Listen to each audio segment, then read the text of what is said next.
감정평가에 대한 설명합니다. 자, 일단 우리 강의 노트는요, 저기 있는 64페이지에요. 이 감정평가 매년 딱 6개 시험 나오게 돼 있어. 무조건 나오는데, 일단 이제 전체 틀을 먼저 봐보고 있죠. 주로 어디서 이 공부해야 될지 봐보자고. 자, 일단 그 64페이지 보니까 가장 중요한 게 뭐냐. 첫 번째 이거요. 이거 한번 물어보자고요. 우리 학원 건물이 있죠. 똑같은 이 건물 가지고 3년 전에 평가할 때 현재 평가할 때 그 가격이 같겠습니까? 분명히 다르겠죠. 그럼 제일 중요한 게 뭐 있습니까? 감정평가 보고서 봤을 때 이 물건 가격 50억이다 했을 때 언제 평가했냐? 그 날짜가 반드시 있어야 되죠. 왜냐하면 날짜가 없으면 절대 뭐 언제 평가 그걸 모를 거 아니에요. 그래서 항상 이걸 아셔야 돼요. 감정평가된 가격은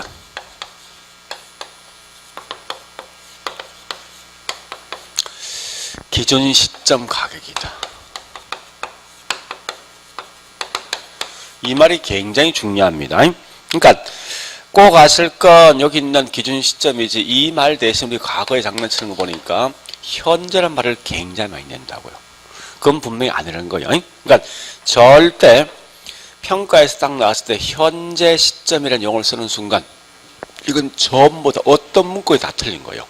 그러니까 현재 시점이라는 용어 자체가 없어요. 그런 용어가 없으니까 반드시 기준 시점 가격이 돼 이 말 아시고요. 그러면 이 기준 시점은 언제 정할 것인가 하는 거예요. 무슨 말이냐? 이런 경우 있을 것 같아요. 잠시만. 자, 이 땅이 보니 농지인데 3년 후에 보니까 상업으로 용도가 변경되어진다라고 지금 발표하면 하자마자 땅값은요? 올라가겠죠. 그죠? 그런데 이걸 언제 평가했냐 보니까 3월 26일 날 발표했다고. 근데 요 땅을 의뢰인이 언제 의뢰했는가 하면 야, 이 물건 좀 가격이 얼마 파악해 두려고 의뢰했습니다. 의뢰한 날이 보니까 이게 언젠가 하면 날이 2월 3월 16일 할까요? 16일. 그래서 두 번째 뭐 있으면 평가서 이제 이 평가사가 이 물건 보고 이 물건이 뭐냐 확인하겠다죠. 그래서 이 말은 뭐냐, 결국은 조사를 갖다가 시작한 날이 보니까 3월 22일이야. 그래서 조사가 완료되었어. 이 말은 뭔가 하면 결국은 이 물건이 현재 몇 평이고 어떤 물건인지 각종 공부 조사해 볼 것이고 현장 답사하겠다죠. 그래서 이 조사가 완료되었네. 된 날이 보니 3월 24일이야. 그래서 이 조사된 내용을 가지고 이제 평가하겠다죠. 그래서 평가를 갖다 시작한 날이 여기 언젠가 하면 3월 26일이라고. 그래서 조사가 완료되었네. 그래서 4월 2일 날 완료되었어요. 그래서 이제 완료되면 결국 뭐예요? 보고서 작성해서 보고서 제출하겠다죠. 그래서 이 보고서를 제출한 날이 언젠가 하면은 4월 6일 날이랍니다.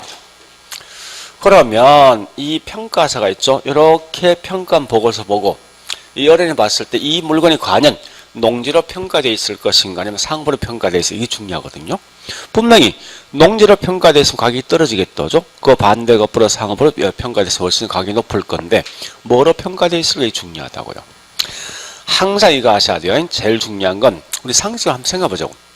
평가서는 내가 확인한 내용만 평가해야 되죠. 확인치 못한 걸 평가할 수 있으면 이거 말 안 될 거 아니야. 그러면 중요한 건 언제까지 확인했을까 하는 거 아니에요. 여기까지 확인한 거 아닙니까? 조사가 완료된 날까지 확인했다고. 그 이유는 우리 다른 공부를 띄워본 적도 없고 또 현장 가본 적도 없다면 분명히. 그러니까 분명히 보죠. 날짜가 달라지면 가격이 달라질 거 아니에요. 분명히. 그죠? 이 날짜로 평가하면 어떻게 되겠습니까? 이건 가격 상업용으로 평가되어 있다고. 근데 요 앞에 날짜를 평가됐으면 결국 뭐예요? 주거로 농지로 평가되어 있겠죠. 그죠? 이래 봤을 때 제일 중요한 건 언제 날짜의 평가가 중요하다고. 그래서 항상 뭐든지 가장 기본은 내가 확인한 내용만 평가하라. 확인치 못한 건 평가하지 마라. 언제까지 확인했냐? 여기까지 확인했다. 그죠? 결국 이 말은 뭐 있습니까? 가격 조사가 완료한 날이다. 요 말이 굉장히 중요한 거예요. 그래서 자, 우리 거기 있는 강의 노트 보니까 설명되어 있을 거예요. 칼로 2번 있죠. 2번 있는 말이 꽤 중요한 거예요. 기준 시점은 대상 물건의 가격 조사 완료한 날이지 절대 이 말 대신 뭐 있습니까? 의뢰한 날도 아니고 평가 보고서 제출한 날도 아니에요. 다만 그 뒷말이 꽤 중요합니다. 미리 정해진 때는 그 날짜가 가능한, 그 날짜 가격 조사가 가능한 경우에만이야. 그것도 좀 기억하시고요. 가격 조사가 가능한 경우에만 그 날짜에 평가할 수 있다. 이 말은 뭐예요? 보니까 예외가 있네, 이거. 이런 게 있지 않습니까? 우리 보통 소송 관련돼 있는 사건 자체가 과거의 사건입니까? 미래 사건입니까? 과거지. 그죠? 그러면 그런 것도 분명히 평가할 수 있을 것 같아. 또 반대로 뭐 있습니까? 이런 거 경우도 있죠.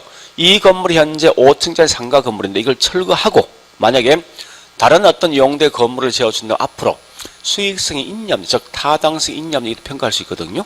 결국 이 말은 뭐예요? 미래 상태 평가할 수 있지. 그러니까 이 말은 감정평가는 결국은 시점이 과거에 평가할 수도 있고 현재 평가할 수도 있고 그 반대 뭐 있습니까? 미래인 것도 평가가 가능하더라. 자, 그러면 다시 합니다.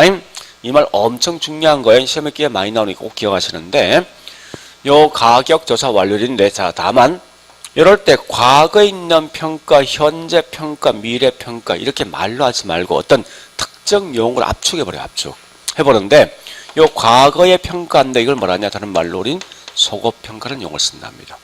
그 다음에 현재 있는 상태를 평가한다, 이게 뭐냐, 현황. 현황은 그냥 그대로 번역하세요. 현재 있는 상황에 대한 준말이야. 그 다음에 미래에 있는 상태 평가할 수 있죠. 아까 설명했듯이. 그죠? 3년 후로 평가에 올라. 이 땅에 현재 주거인데 상업으로 용도가 변경되어진다면 이렇게 할 수도 있다고. 근데 우리 아마 민법 시간에 들어봤지만 이게 확실히 시간상 올 수도 있어. 반대로 뭐 있으면 될 가능성이 갖고 있다고. 이런 걸 뭐라냐, 우리 민법이 배웠지만 기한과 조건 들어봤죠? 그죠?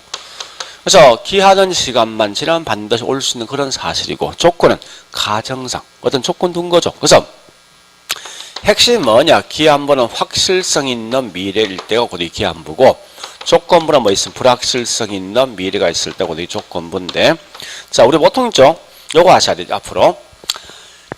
특히 이제 이 감정평가 일본식 용어를 꽤 많이 쓰는데, 요때 상정이라는 용어를 꽤 많이 상정. 이 상정이라는 말을 우리말로 번역하면 가정을 둔다, 이 말이 말뜻이. 그래서 이런 말 딱 태어난 순간 무조건 이건 조건부 평가가 되어진다고 생각하시라고. 자, 일단 그러면 이 키워드 뭐냐, 여기에 딱 나오지. 무조건 과거 나와야 돼. 현황은 뭐 나와야 되지? 현재 있는 상황, 이 말 나와야 된다고. 반대로 이 말 나오면 확실성 있는 거, 이 말 나오면 가정을 둔다, 조건을 둔다, 상정한다, 이런 말 나올 때. 그러니까 이런 걸 이렇게 쭉 평가할 수 있어요. 어떤 시점에 따라서. 자, 일단 여기까지 했으면 우리 아마 거기 있는 가학의 노트 보니까요, 밑에 2번 전제 조건에 따른 분류가 있죠. 64페이지. 그죠? 그래서 거기 1번 제가 줄 거놨을 겁니다.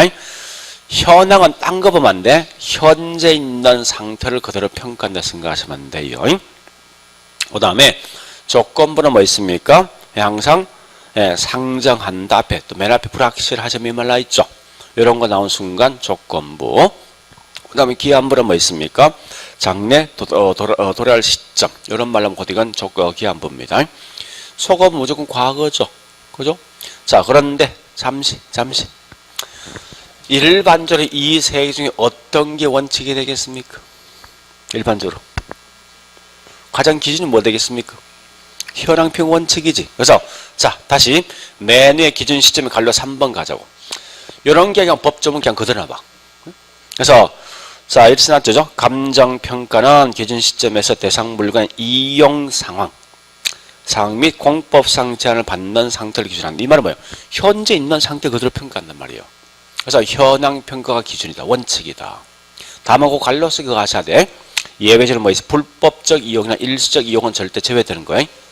이까지 포함할 수는 없다고. 그러니까 현재 있는 그대로 평가돼. 공법이 받는 정도, 또 어떤 불법적인 뭐 법적 어떤 제한이 있는 정도 받는데, 다만 이게 불법적 이용이나 일시적 이용은 절대 평가하지 않습니다. 자, 일단 그런 것까지 봤으면 됐어요. 그러면 여기 어떻게 시험 나오냐 한번 보자고. 자, 문제 가보자고. 자, 문제요. 예, 문제 1번. 문제 1번요. 감정평가라 하면 자, 다시 여러분들 감정평가는 뭘 평가하는 사람입니까? 응? 뭐를 평가해? 가격인데. 자, 잠시 우리 한번 이제 이런 거 들어봤을 거예요. 가치를 평가하는 방식이 세 가지 방식이 있어. 그러니까 법률적인 가치를 평가할 수 있어. 이건 법이지. 그 법률적 가치를 말 뜻이 뭐예요? 법률상 이게 하자가 있냐면 따져보는 거 아니야. 그 가치를 너무 돈으로 생각하면 안 돼. 항상 볼 때.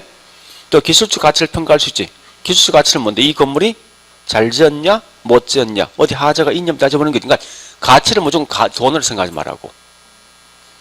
그러니까 부동산 이 감정평가는 법률 가치 따지는 거예요? 등기상 하자 있냐 없냐 따져보는 겁니까? 그건 아니지.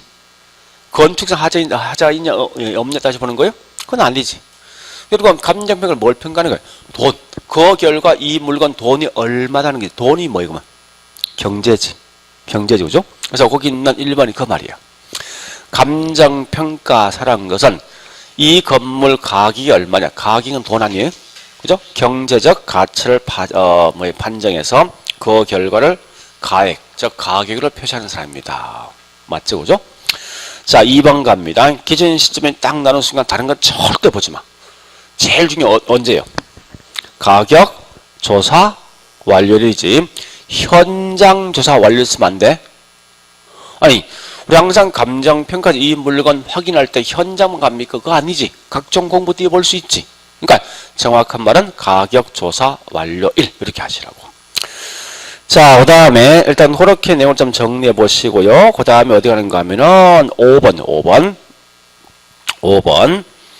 자, 우리 항상 기준 시점은 감정평가서, 즉 보고서에 반드시 기재합니까? 해야 돼? 아니, 자, 다시. 나 이 물건 몇 년도 몇 월 며칠로 평가해. 그 날짜 반드시 기재해야 되지. 그거 없으면 어떻게 되겠어? 다시 해볼게요. 우리 한 건물 60억이야. 언제 평가했는데? 그걸 모를 거 아니에요. 그죠? 그러니까 꼭 기재할 게 뭐 있습니까? 이 건물 주소 몇 평이냐 다 기재할 뿐만 아니라 그 다음 뭐 있습니까? 이 물건 언제 평가 날짜를 반드시 기재하게 돼 있다고. 그와 같이 우리 거기 있는 현재 뭐 5번이 그 말 아닙니까? 필수적 기재할 사항은 뭐 있습니까? 기준 시점이다. 그다음 평가 목적도 기재해야 됩니다. 당연히. 자, 그 다음에 6번, 7번 풀자고. 6번, 7번, 8번. 6번, 7번, 8번. 자, 6번 갑니다. 키워드 뭐가 있습니까? 찾아가야 돼, 이제. 뭐가 있어? 오케이. 상정이 있지. 상정. 여기 뭐라고? 조건. 자, 7번 가자고. 앞에 뭐가 있지? 키워드. 언제? 과거. 무슨 평가? 소급. 오케이. 자, 8번 갑니다. 이게 작년 시험 났던 질문 아닙니까? 그죠? 감정평가는 기준 시점에서 대상 물건의 이용 상황이란지, 그 다음 공법상 제한 정도를 받는 정도를 그대로 평가한다. 여기 현황평가지. 그죠? 네, 다만 조심할 거 갈로 쓰기 좀 기억하셔야 돼. 나한테 그 갈로 쓰기 있는 내용을 그대로 시험 내겠다고. 어떻게 내는 거냐면요. 불법적 이용이나 일시적 이용상을 고려해서 평가한다 시험 내겠다고. 분명히 체배되는 거예요. 일단 그렇게 하시고. 네, 그 다음. 다시요. 자, 다시 봅니다. 예, 우리 그거 강의 노트 65페이지. 65페이지. 자, 이제 평가 분류상, 평가 분류. 이 분류랑 큰 의미 갖지 말고 한번 물어보자고. 자, 현재 우리 땅이 네 필지가 있어요. 집원 1번, 2번, 3번, 4번 네 필지가 있네. 원칙은 평가사가 평가할 때 각각 있는 지분마다 따로 평가해야 됩니까? 이걸 다 묶어야 돼. 따로 평가해야 되지. 이 말은 원칙은 물건마다 개별적으로 평가한다. 즉 지분마다 평가하라. 근데 이런 경우 종종 있어요. 다시 지분 1번을 보니까 전체 있는 땅이 제곱미터당 보니까 100만 원 되는데 지분 2번을 보니 240만 원이야. 집은 4번 140만 원이야. 집은 3번은 요거까지는 200만 원. 요 안쪽에 있던 건 120만 원이야. 이렇게 되는 경우 종종 있단 말이야, 이게. 그러면 2번과 4번은 땅값 같잖아, 이거. 그죠? 굳이 분리해서 평가할 필요 있어, 이거? 없잖아. 없으면 어떻게? 묶어서 평가하면 될 거 아니야. 그죠? 그래서 이 말은 뭐냐? 예외상 보니까 둘 다 묶는다, 일괄. 응? 한 번 더, 다시요. 3번은 땅값이 한 필진 땅값 같아, 이거? 다르면 같이 묶어서 평가할 수 있습니까? 못할 거죠? 못하면 어떻게 분리시켜야 되지? 그죠? 분리시킨다. 이게 뭐요? 구분평가. 한 번 더. 자, 다시. 자, 집원 1번에 전체에 있는 땅값 평당 100이지. 제곱미터 100입니다. 그런데 요만큼 요 땅이 도로에 수용되는 거예요. 요 부분만. 그러면 수용될 때 수용되는 부분만 평가합니까? 전체를 다 평가해야 돼. 응? 우리 한번 생각해보죠. 이 땅 다 평가할 필요 있어, 이거? 아니, 수용되는 부분만 평가하면 되는 거 아니에요? 일반적으로?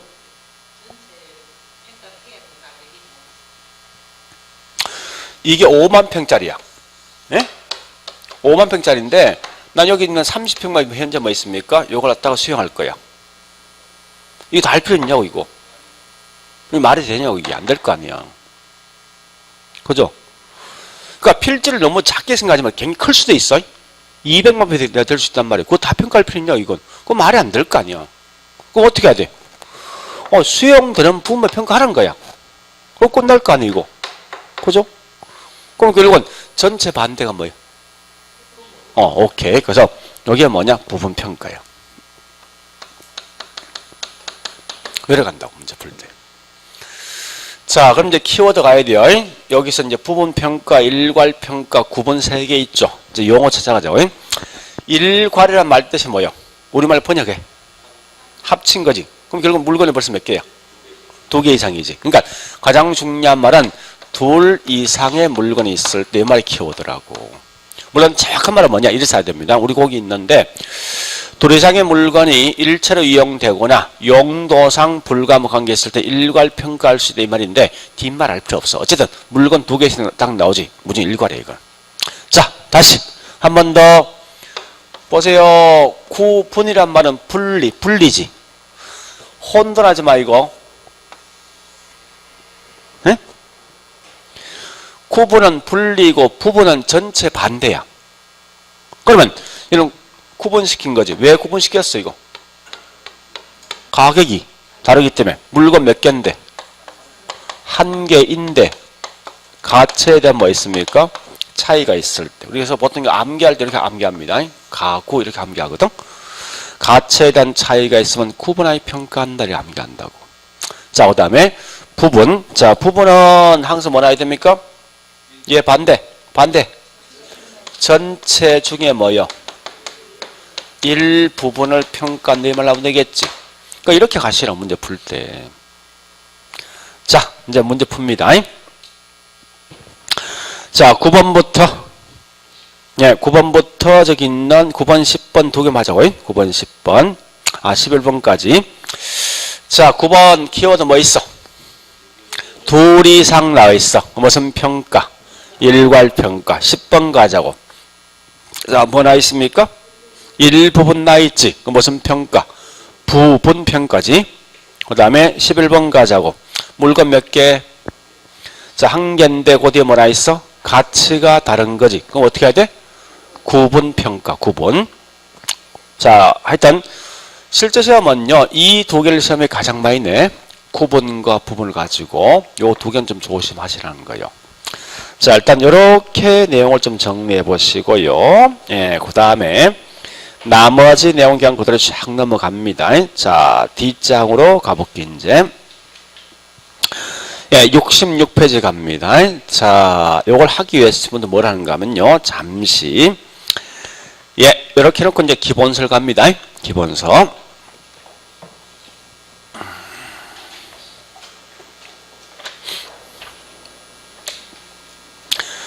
이 평가가 실제 내용이 꽤 많은 거예요, 사실은요. 제 실제 이제 우리 서울에서 감정평가사를 대상으로 평가 이런 거 강의하고 있는데, 오늘 하고 있는 요것만 가지고 우리 보통 3개월 동안 강의하거든요. 굉장히 많은 내용인데, 실제 우리 중개사는 딱 4시간, 4시간. 그러니까 그럴 수밖에 없는 이유가 있죠. 아니, 중개업자가 우리 실제 이 물건 평가합니까? 할 필요 없지. 평가 누가 하는데? 평가사 할 거 아니에요. 다만 평가사가 평가한 보고서를 보고 이거 어떻게 평가됐다. 컨트롤 파악할 목적이 안에 있는 내용 다 파악할 목적 아니랍니다. 이게. 그래서 달섬에 이 감정평가를 공부할 때 뭘 하는가면요. 큰 줄기 위주를 공부하시라고. 쭉쭉. 그리고 아마 제가 7개 어떤 테마를 할 거예요 하는데 요 중에서 뭐 있습니까? 보통 시험 나면요. 매년 6개 시험 7개 하면 거의 한 5개나 6개는 다 맞출 수 있어요. 그러니까 요거 마시고 나머지 시험에 잘 안 나오는 그냥 버립니다. 과감하게. 그게 효과적이지. 괜히 뭐 있습니까? 이거 완벽하게 3개월 동안 공부했어. 아니 3개월 동안 공부해서 6개 맞출 목적. 이거 완전 비정상 아닙니까? 굳이 그럴 필요 없을 것 같아. 그러니까 한 6개 정도 해서 한 그 중에 한 4개, 5개 맞춘다 생각하시라고. 나머지 굉장히 어려운 게 그냥 버리시고 과감하게. 그게 효과적이지. 굳이 다 할 필요는 없을 것 같아요.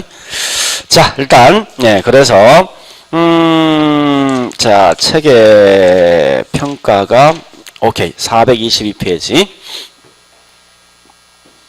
1절 감정평가 개요가 있다죠. 자, 쭉 1절 감정평가 본질 이런 건 보는 게 아니에요. 422, 23 과감히 그냥 통과하시라고. 24까지. 25도 그냥 통과하시면 상관없겠네. 26 마찬가지예요. 자, 427페이지 2절 감정평가에 대한 분류 중에서 그 제대성 분류는 나중에 제가 문제 풀면 한번 설명할 거예요. 그러니까 지금은 책 읽지 말라고 할 필요 없으니까. 단지 할 것은 저기 뭐 있습니까? 네, 428페이지 밑에 큰 2번 업무 기술상 분류가 있는데 갈로 1번 무슨 평가? 자, 그 내용 다 보는 게 아니에요. 동그라미 1번 보니 가장 중요한 키워드를 찾아가. 현황 그대로 이 말이 중요한 거지. 그죠? 자, 429페이지 양갈로 2번 조건부 나 있습니다. 자, 거기 설명 중에 중요한 키워드 뭐요? 불확실 한도 되지만 상정도 되겠지. 그래 아시고. 자, 갈로 3번 갑니다. 기한부 평가 중요한 말은 장래 도래할 일정한 시점. 자, 갈로 4번 속어 평가는 중요한 말이 오케이 과거. 자, 넘어갑니다. 넘어가서 430페이지 큰 3번 우리나라에 있는 감정평가에 가는 규칙상 분류가 있어요. 자, 갈로 1번 뭐라 일괄평가지. 자, 중요한 건 뭐 있습니까? 동그라미 1번에 뭐가 있죠? 둘 이상 물건 나 있죠. 그거 마시면 안 돼. 자, 우측 갑니다. 갈로 2번 구분평가 물건 몇 개? 한 개 외 가치를 달리하는 경우.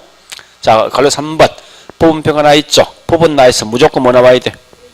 일부분 나와야 돼. 일부분.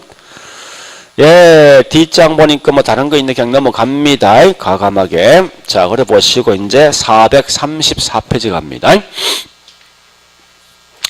1절에 있는 가격과 가치에 대한 차이는 지금 하지 마세요. 이건 나중에 제가 문제 풀면 한번 설명할게요. 왜냐면 이건 한 5년마다 한 번씩 나오는 건 툭툭 나오는 거거든요. 그래서 여기서 어떤 목숨 걸 필요 없을 것 같아. 자, 넘어가서 436페이지. 가격에 대한 다원적 개념이 있어요. 자, 이 말이에요. 여기 보세요.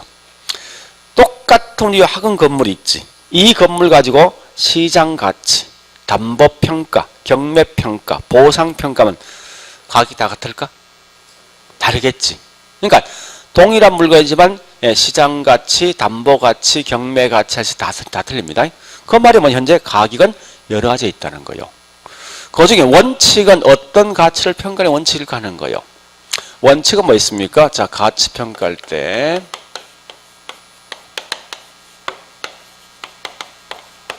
원칙은요, 시장에서 매매되고 있는 가격 평가해야 돼. 원칙은. 자, 조심할 거 이겁니다. 우리 과거에 3년 전만이 됐죠. 이 감정평가 규칙에선 감정평가된 가격 원칙은 정상 가격을 평가한다 이랬었거든. 평가 보고서에 저 평가 규칙에. 근데 지금은 이게 참 애매모호한 말이라고요. 아니, 정상이 뭐가 정상인데? 예? 어떤 게 정상인데? 그러니까 개념적인 참 애매모하거든요. 이렇게 이제 하지 말라는 거야. 하지 말고 가장 현명한 방식이 있지. 실제 이 물건은 누가 매매합니까? 매매하는 사람. 물건. 사는. 수요자. 파는. 협상에서 만들어진 거 아니야? 그러니까 수요자, 공급자 있는 장소가 뭐라고? 오케이. 그래서 지금 이제 이런 용어 쓰는 게 아니에요. 쓰지 않고 반드시 이건 시장 가치를 평가한다고. 그러니까 이 장난침 이 말 나와. 절대 정상 가격 이런 말 못 쓰게 돼 있어. 이런 용어 자체가 없다고 이제는. 그래서 원칙은 시장에서 매매되고 있는 시장 가치를 평가한다. 근데 이 시장 가치를 평가 못하는 경우가 있어. 어떤 경우? 이런 경우 있으면 보세요. 학교, 관청, 교회, 공원 매매돼 그 시장에서? 안 될 거 아니에요. 그럼 결국은 왜 그런가 하면 수요자 공급자 현재 매매 안 될 거 아니에요. 이거는. 그래서 그런 걸 어떻게 평가를 하는 거예요. 보니까. 뭐로 평가할래? 그게 뭐냐? 간단해. 원칙은 시장 가치를 평가하되 시장 가치를 평가할 수 없는 경우는 어떻게 합니까? 시장 가치 이외로 평가한다. 이 말이에요. 딱 두 개야.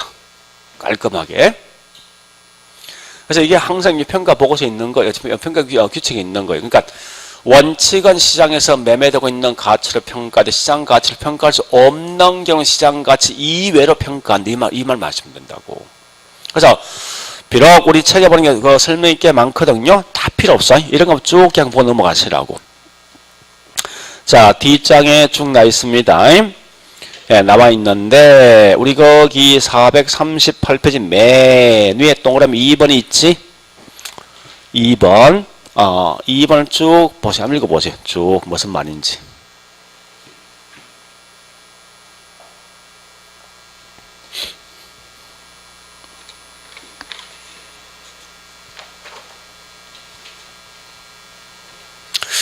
봤으면요. 자, 그 말 이거 아니에요? 원칙은 시장을 평가하되 아닌 경우 시장 가치 위를 평가하는 거예요. 그게 핵심인데. 그러면 이게 어떻게 시험 나오냐 보니까 다시 문제. 자, 문제 3번과 4번 가보자고. 3번과 4번.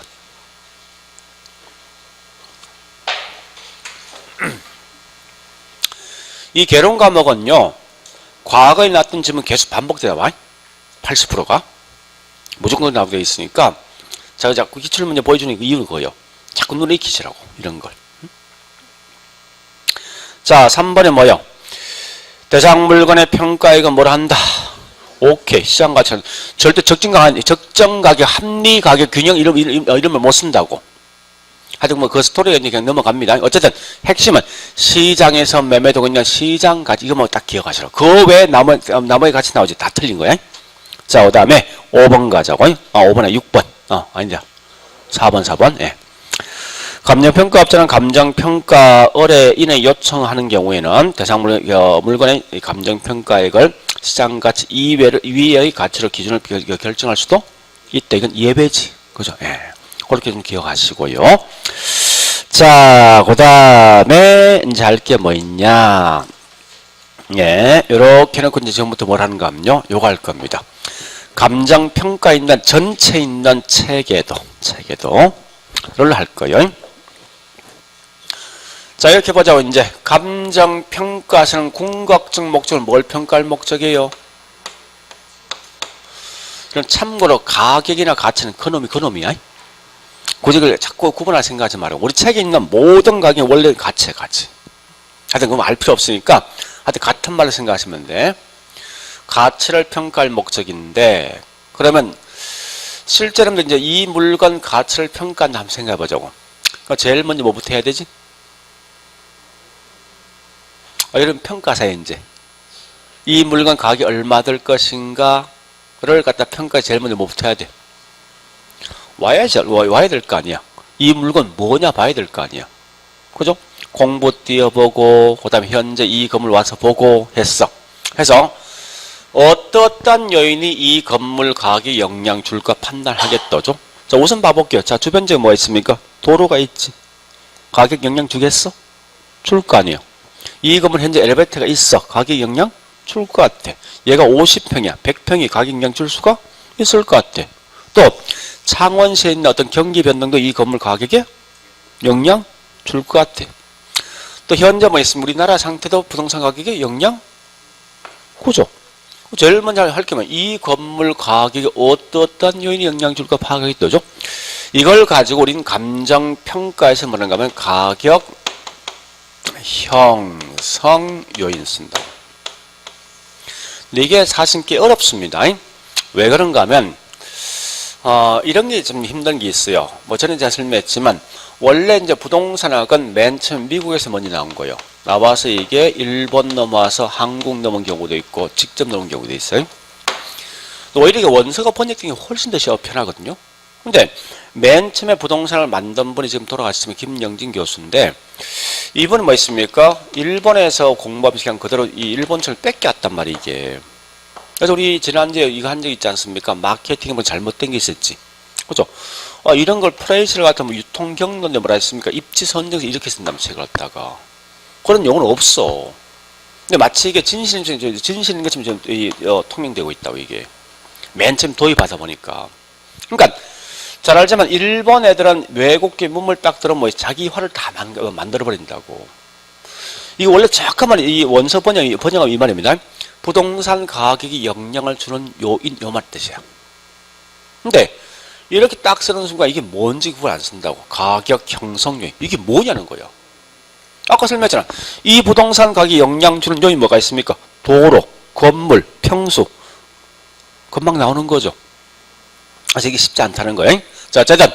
그러면 이 부동산 가격에 영향 주는 게 딱 한 개만 있겠어? 굉장히 많겠지. 실제 한 개 분리해보면요. 수만 개 넘는다고. 근데 수만 개 넘는 걸 감정평가해서 그 한 개에 다 분석하겠습니까? 만 개를 분석하는 이게 날 새는 거 아닙니까, 이건? 할 수가 없다고. 그거 어떻게 하냐? 비슷한 걸 묶어본다는 거야. 묶어보니 어떻게, 좀 재밌는 게 크게 세 개 있어. 첫 번째. 요 건물 자체. 안에 있는 요인이 있다죠? 어떤 게 있습니까? 몇 평이냐, 언제 지었냐, 그 다음 몇 층이냐, 엘리베이터 있냐, 뭐 등등. 영화 이 안에 건물 아닙니까? 요것만 파악할 수 있지. 묶었어. 두 번째. 우리 학원 주변적이 있지. 어떤 게 있어? 아까 보니까 도로가 있냐. 또 여기 있는 학교가 있냐. 또 뭐가 있습니까? 네, 시장. 그 다음에 통행 인구들. 어떤 계층이 있고. 이거 다 묶을 수 있지. 우리 건물 주변적이라면 이걸 뭐라 하냐? 지역 요인이야. 그 다음에 이런 경우 있죠. 다시 해볼게. 우리나라 3억에서 만약 9억 사이에 있는 이 상가 건물은 재산세를 무조건 5%인데 만약에 그러니까 전국에 있는 3억에서 5억 범위 안에 있는 이 9억 범위 안에 있는 이 뭡니까? 상가는 다 5% 아닙니까? 다 똑같이 징받는 거지. 그죠? 그러니까 이와 같이 전국에 있는 모든 게 똑같이 영향 주는 게 있어. 이런 걸 보통 뭐라냐? 일반적 요인 쓴다고. 뭐 크게 세 개 있네? 우리나라 전체에 있는 상황, 우리 집 주변상, 내 건물 자체 딱 세 개 있지. 그러니까 그렇게 이제 구분시키는 거예요. 시키는데 전국에 있는 모든 부동산에 똑같이 영향 주는 걸 다른 말로 일반적 요인. 두 번째, 우리 학원 주변 지역을 뭐라 합니까? 다른 말로 지역적 요인. 세 번째, 내 물건 자체를 뭐라 한다고? 개별적 요인 세 개 있어요. 그래서 가격 형성 요인은 세 개 있다. 일반적 요인, 지역 요인, 개별 요인. 자, 문제 바로 풉니다. 자, 문제를 보니까 오케이. 13번.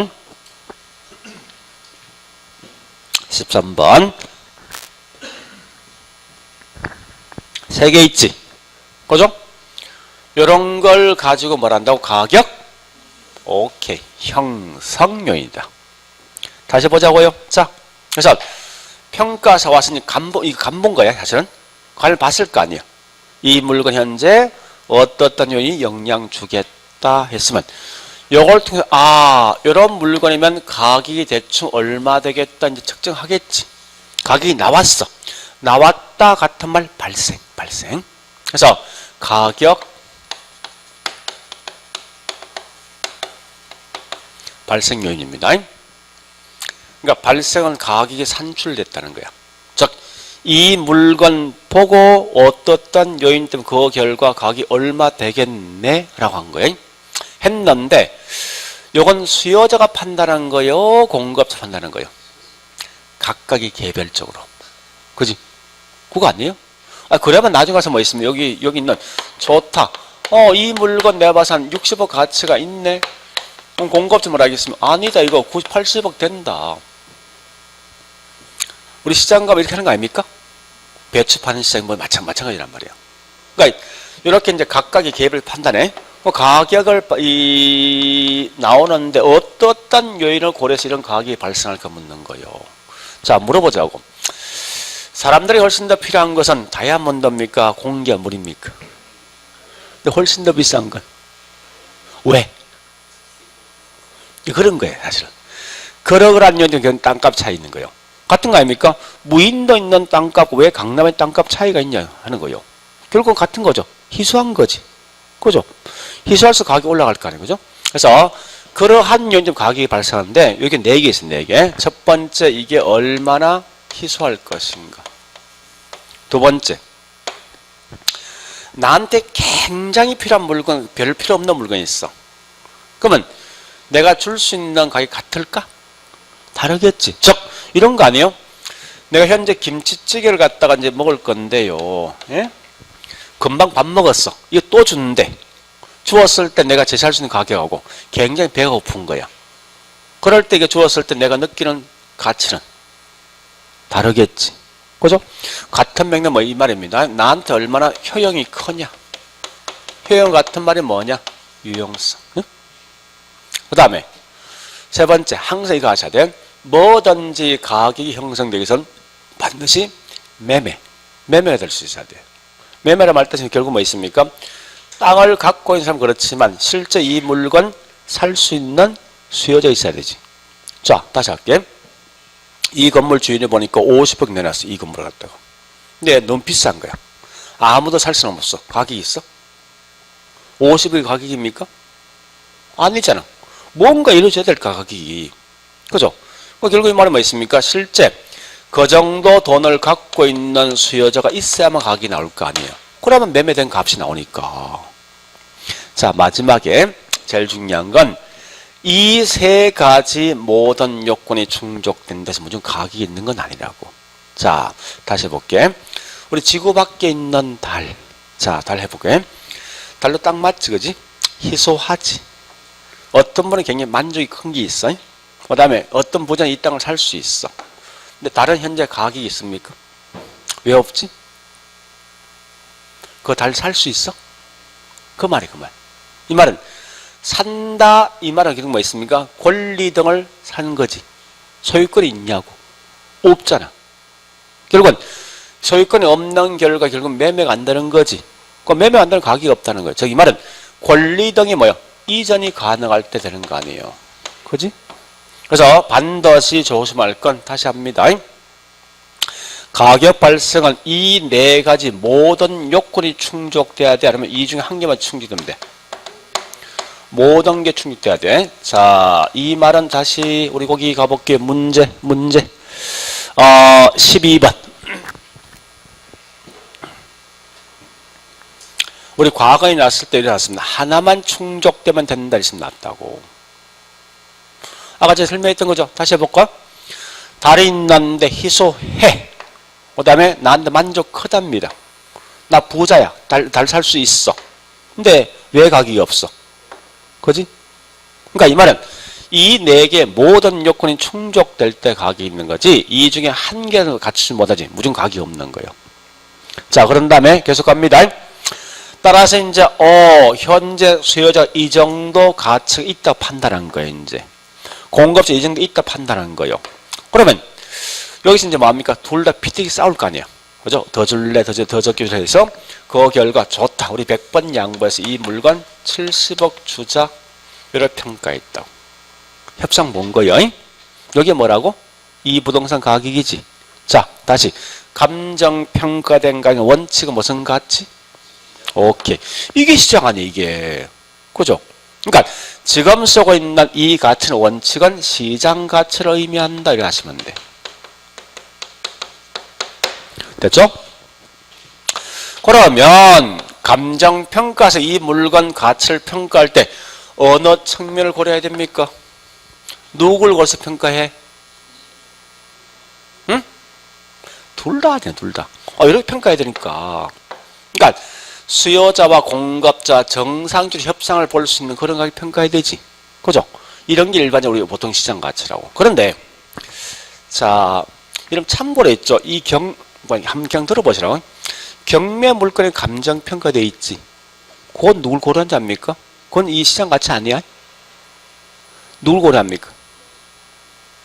응? 평가사가 경매 물건 평가를 누굴 고려하겠습니까? 응? 한번 가만히 생각해보라고. 물론 시험에 안 나와. 경매 물건 참여한 사람은 수요자가 참여해, 공급자 참여해? 수요자지. 그러면 공급자는 없잖아. 그건 평가적인 경우는 이의적 합리적 시장을 만들어야 된다고. 그러면 수요자는 자기가 직접 참여할 수 있는 얘는 참여 못하지. 그래서 항상 이 감정평가, 경매 물건 평가 등은 공급자 위주로 평가한다고. 그러면 이게 정상하게 된다고, 이게. 그런 논리가 있어. 그래서 우리 보통 이제 이 경매 감정가, 보상 감정가, 이건 정상이 아니야. 그래서.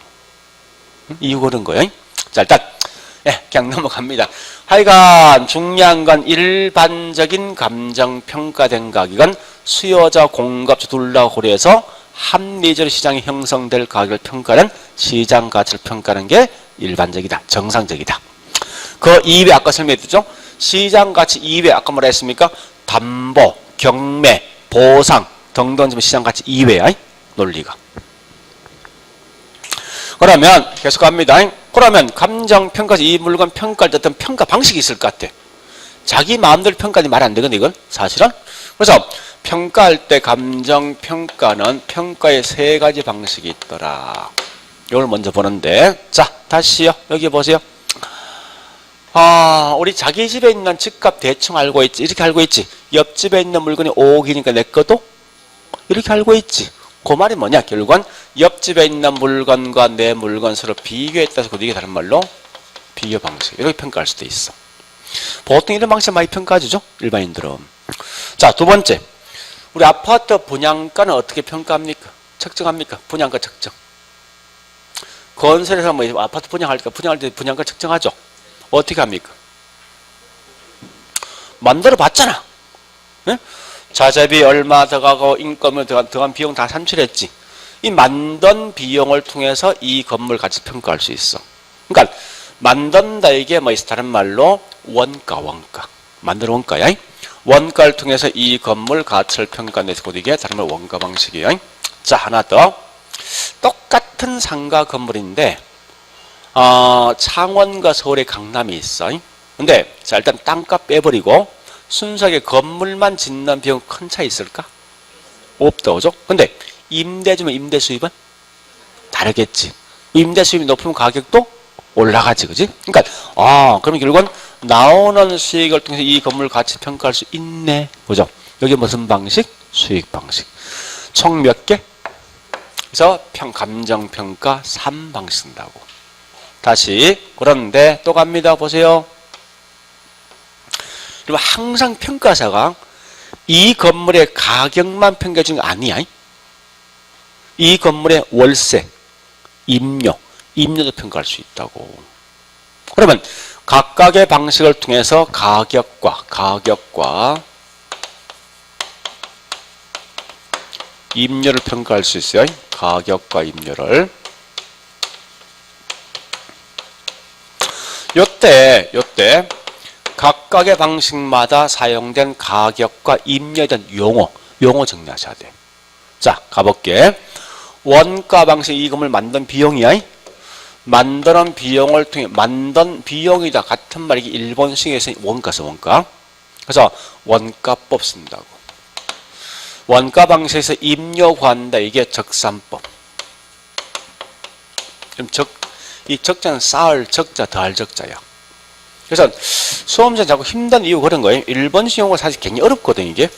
자기 식으로 뭐 말을 다 바꿔버리다 보니까. 이게 적산이게. 보세요. 적산이 뭔가 하면 이 건물 자재비 50원 들어가고 노동비 50원 들어가고 이윤 자체가 10원 들어갔다. 다 더하면 얼마? 더하면 얼마? 이게 적산, 이게.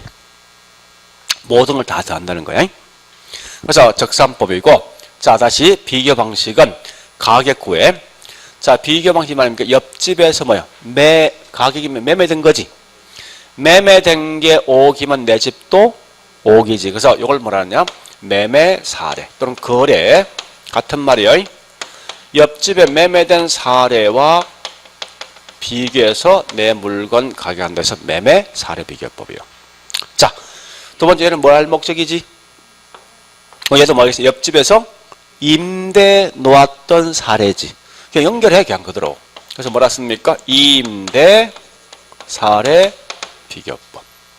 자, 그 다음에 수익 방식에서 가격 구한다. 이게 수익하는 법이에요. 하는 법. 임료 구한다. 이게 수익 분석법. 임료. 우리 이거 시험 꽤 많이 나와서 어떻게 나온지 압니까? 여기 딱 이렇게 피어요, 이렇게. 피어서 뭐 들어갈래? 이런 시험 장난친다고. 어떤 용어 들어갈래? 기억하셔야 돼. 이건 딱 눈에 보이잖아. 매매된 건 가격 아니야. 이거 임대지. 근데 이건 항상 좀 조심하시라는 것. 특히 분석과 환원은 다른 거예요. 뒤에서 하겠지만. 자, 그런데 잘 보세요. 자, 우리 보통 여기서 이제 뭐라는가 하면요. 이거 한번 물어보자고. 제일 재밌는 게 있어. 똑같은 우리 학원 건물 가지고 원가법을 통해서 평가하면 이 값이 10억 나왔대. 자동님 밑에 있는 거래 사례 비교도 10억 나오겠습니까? 즉, 동일한 부동산 가지고 세 가지 방식을 통해 평가하면 항상 똑같은 가격이 나올 것인가 묻는 문제예요. 우리 이렇게 산출된 이걸 뭐라는지 압니까? 여기서 값을 갖다가 시산 가격 이렇습니다. 시는 특정한 시점에 계산되어진 가격 말 뜻이에요. 얘는 뭐 되겠습니까? 시산 임료지. 특정한 시점에 계산된 임료이에요. 요거면 시산 가격. 그지? 그러면 자, 다시 이게 꽤 중요한 거예요. 세 가지 방식에 산출되어진 시산 가격이 똑같을 것인가 묻는 거예요. 같으면요, 이걸 뭐라는지 압니까? 삼면 등가성 원리 이랬습니다. 원리. 등가 지난주 했지. 등가 동일한 가격. 이 말. 세 가지 방식에 산출된 가격은 등가 동일하다 이 말 뜻이고요. 자, 절대가치 결론합니다. 결론은 뭔가 하면 절대 부동산학에서는 삼면 등가성 원리를 인정하지 않고 뭡니까? 부정한다는 거예요. 즉, 이 말은 원가법에 산출된 값이 10억이면요. 여기 있는 거래사 비교법은 12억, 얘는 11억 이래 나온다고. 가격이 다 틀린 가격이 나온다고. 그러면 평가사가 이 물건 평가를 이 세 가지 방식을 통해 평가했어? 다 틀리네. 뭐 설마 평가 보고서 뭐 이 물건 10억에서 12억 사이 나왔으니까 올해 니 알아서 판단하라 이거 말 안 될 거 아니에요. 그래서 이 세 개 나왔으면 그래서 그 결과 가격 얼마 한 개 값을 딱 찍어줄 것 같아 무조건. 그죠? 그러면 삼면 등가성 원리를 보정하다 보니까 일단 세 가지 방식을 통해 평가했는데 이때 뭐 있습니까? 요 나왔던 값을 조정할 수밖에 없다고. 우리 이런 걸 뭐라 하냐? 요걸 가지고 하는 말로 시산 가격 조정 쓴다고. 이게 중요한 거예요.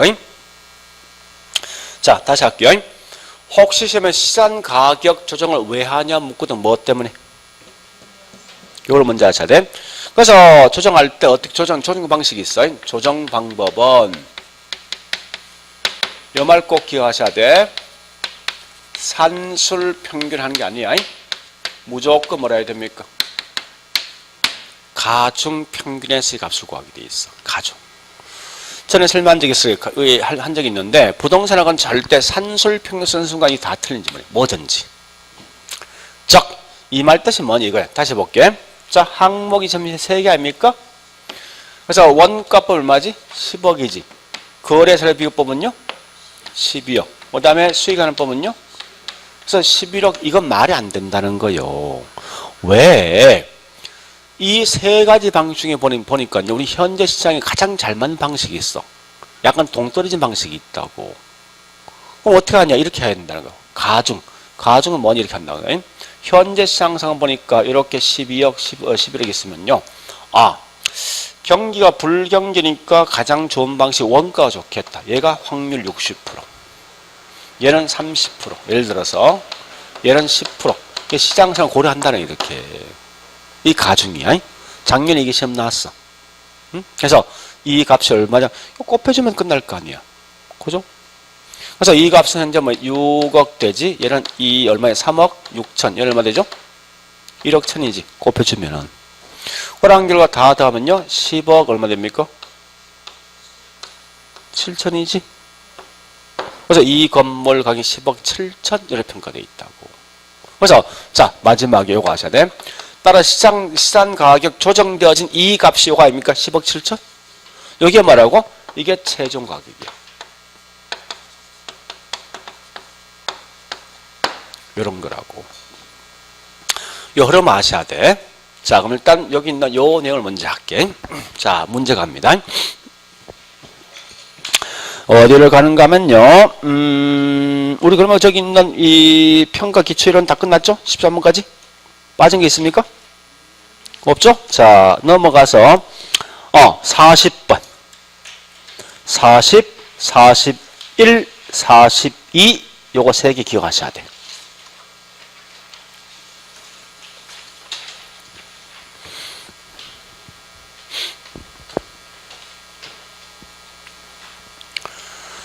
딱 그 세 개 그냥 그대로 암기하셔야 돼. 자, 40번. 삼면 덩가성 원리가 부정하기 때문에 각각의 방식으로 평가된 가치 요거 줄 거 넣고 뭐 같은 말이 뭐야? 저기 있는 같은 말 시산가격 각각의 방식에 산출된 가치를 시산가격은 다른 거지. 그죠?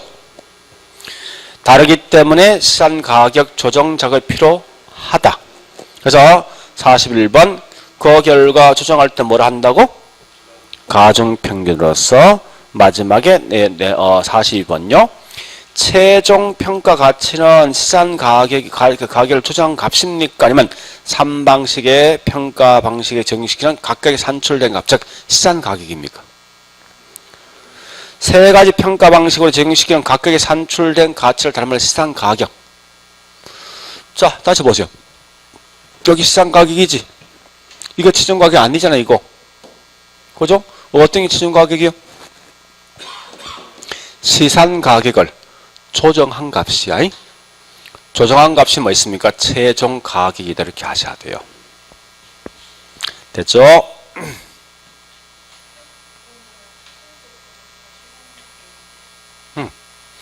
요건 요렇게 산출된 요 값이 시산 가격이라고. 요것만. 각각의 방식에 산출된 값을. 요가 전체를 이제 조정한 값이 뭐예요? 이게 시장 가격 조정이고. 됐죠? 그러니까 용어 좀 다른 거요. 자, 그러면 우리가 이제 1시간 또 했는데 실제 공부할 게 뭐 있냐? 해볼게. 자, 총 6개만 공부하시면 돼요. 자, 제일 먼저 해야 될 게 요거 할 거요. 자, 공부 꼭 할 거 지역 분석과 개별 분석에 대한 차이. 요거 보세요. 요 두 개 차이를 공부하셔야 돼. 두 번째 공부할 게 뭐인가 하면요. 가격 재원칙이 있어. 이 말은 평가사가 이 물건 가치를 지 멋대로 평가하지 말라는 거야. 일정한 원칙에 따라 평가하는 거예요. 무슨 말이 이런 게, 자, 한번 들어보세요. 시장에서 매매되고 있는 가격이 5억짜리인데 평가에서 50억 평가했대. 말 되냐고, 이거. 안 될 거 아니야. 옆집에 있는 물건 5억 한 내 물건 30억 평가했어. 말 됩니까? 그렇게 하지 말라는 거야. 일정 원칙 맞춰 평가해 두려는 거예요. 자, 그 다음에 세 번째. 여기 볼래요? 우리, 자, 평가 3방식에서 중요한 건 가격이 중요해.